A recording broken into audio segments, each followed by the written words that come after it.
It is Health Monday. We're joined by Jared and Jacob from Marble City Pharmacy. And gentlemen, good morning to you. Good morning. Good morning. It's a beautiful day in the neighborhood, isn't it? I don't know. Yesterday was. Did y'all know Oh boy. that this is National Coca-Cola Soft Drink Day? I really thought you were going to hand me the one with Bear Bryant's picture on it. Well, I've got one, but I didn't figure y'all would want to participate, so I just thought I'd mention that. I did not know that. We're joined by these guys every once in a while on this show, and they always try to throw me for a loop with the title of what we're going to be talking about. So I'm going to throw them for a loop this morning. What are we talking about? Oh, we have to pronounce it now? Oh, yeah, you do. That's not fair. Peripheral? Your lips puckered when you said that. Peripheral neuropathy. There you go. We weren't trying to trick you. Yeah.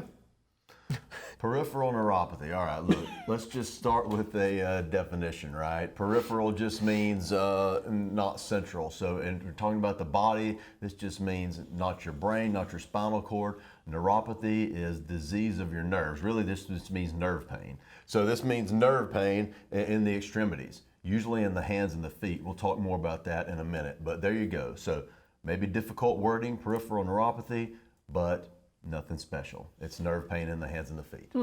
Well, Jacob, he kind of described it a little bit, but how do we know we've got this neuropathy? Yeah, how you know you're dealing with it, right? Well, so what are the symptoms? Well, the way he described it, again, damage to the nerves, disease of the nerves, primarily in the hands and the feet. Well, when you have nerve damage, you feel that, you notice that as a tingling, sometimes a numbness, a burning. Some people say it's just excruciating burning. It can get that far. In mostly the hands and feet, sometimes coming back this way, arms and legs. That's the most common way people describe it. Sometimes you'll hear people describe it as it feels like all the time like I'm wearing gloves or wearing socks, but I'm not. Like I'm not feeling things as direct as I should, but it's hurting anyway. Or anytime something touches my skin on my hands or my feet, the covers of the bed, it hurts. I feel it. And that's if that's the nerves that are damaged. But peripheral neuropathy can also damage nerves that are not in your brain or spinal cord, but aren't your hands and your feet. For instance, it can damage the nerves to your muscles. They're called motor nerves. Well, then you're falling, you're stumbling, you're tripping, you're not getting your movements right. It can damage the nerves to your bladder and digestive system. Well, now you're wetting yourself and losing bowel control. These are all controlled by nerves. Everything's controlled by nerves and signals from here. And so, depending on what nerve is damaged, you can have a wide variety of symptoms. But by far and away, the most common is that burning pain type sensation. Jared, what are some of the causes of this? Well, I'll talk about the most common one in just a second, but people get this type of nerve damage from certain kinds of injuries, right? Traumatic injuries, maybe sports or other type of injuries. They get peripheral neuropathy from certain kinds of autoimmune disease. That just means, autoimmune just means a disease where your body's basically attacking itself. Examples of that would be lupus or rheumatoid arthritis. People get peripheral neuropathy from alcoholism. So you may not know that, but that's pretty common actually.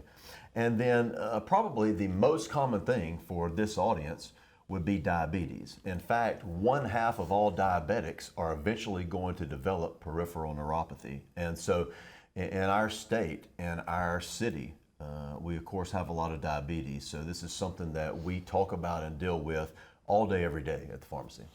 You know, Jacob, he described it, and I've got a friend who's a diabetic, and he suffers from this very thing that you're talking about. It's, you know, we try to pick topics when we come on here, you know, that relate to people at least somewhat. And again, it's an all day, every day, either filling a prescription that has to do with this, or talking to a person asking questions having to do with this, or trying to help someone prevent this. This is extremely common. This is not a, you know, every now and then somebody will have this. This is a whole lot of our day, every single day. People, hey, I can't get this. So how do we prevent it? What do I do? Prevent it? You deal with the underlying causes. So we said at least half of every single person with diabetes is going to develop this. Well, one, I'm going to prevent diabetes as best I can, and I'm going to treat my diabetes if I have it. Well, how do I prevent it and how do I treat it? You eat real food. You don't eat a bunch of added sugars. You don't eat a bunch of fast food. You eat real food. in regular portions.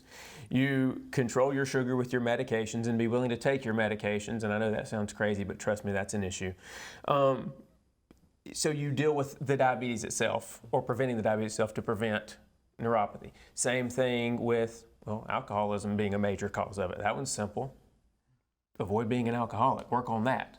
Treat that problem, that disease, before it leads to neuropathy. If you have rheumatoid arthritis or lupus, you treat those things and prevent them from getting so bad that they lead to neuropathy. Neuropathy is a down the path disease that comes from others. You treat those first diseases as well as you can, prevent those as well as you can to prevent yourself from the downriver symptoms of neuropathy.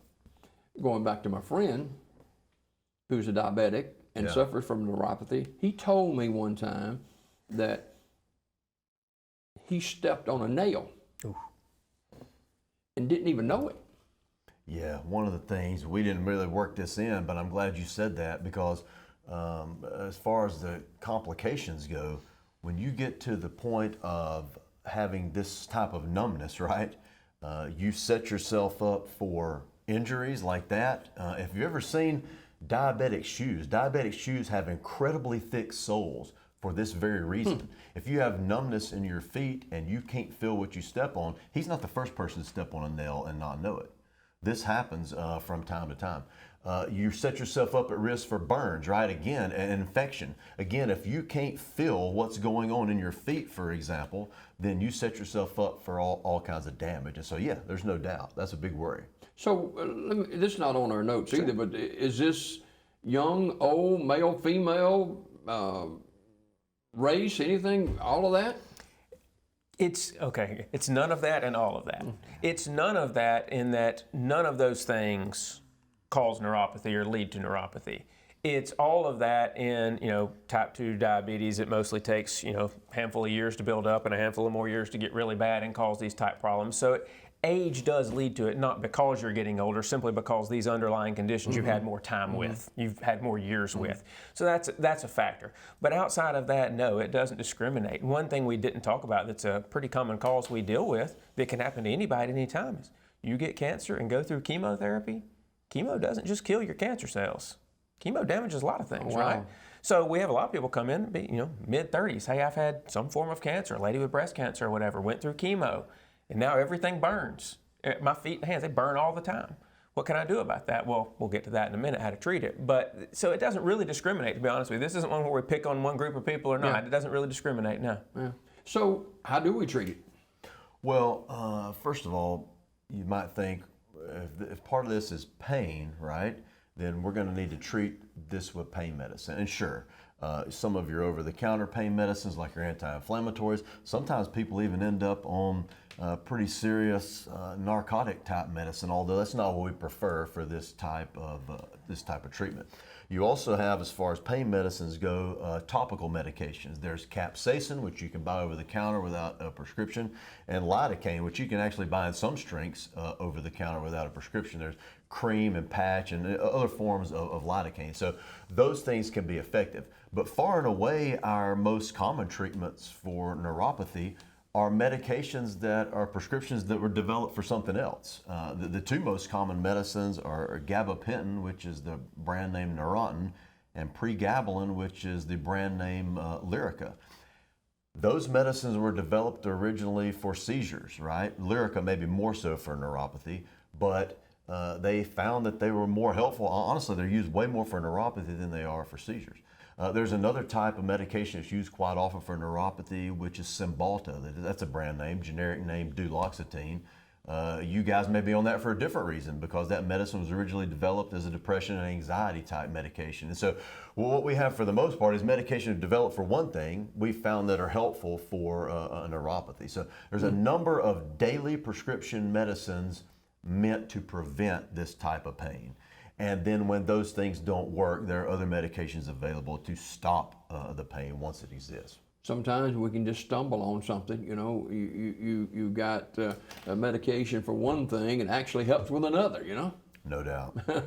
So it's Mother's Day weekend coming up, and we've got a great gift selection. We don't talk about this a whole lot. We're going to spend a couple minutes on it this morning. What a great opportunity for those folks that looking out for Mom to get her a great gift from the shop this weekend. We probably ought to do that. Sounds like a reminder. Yeah, we probably Yeah. do that. Now, listen, Teresa has done a phenomenal job with our gift department.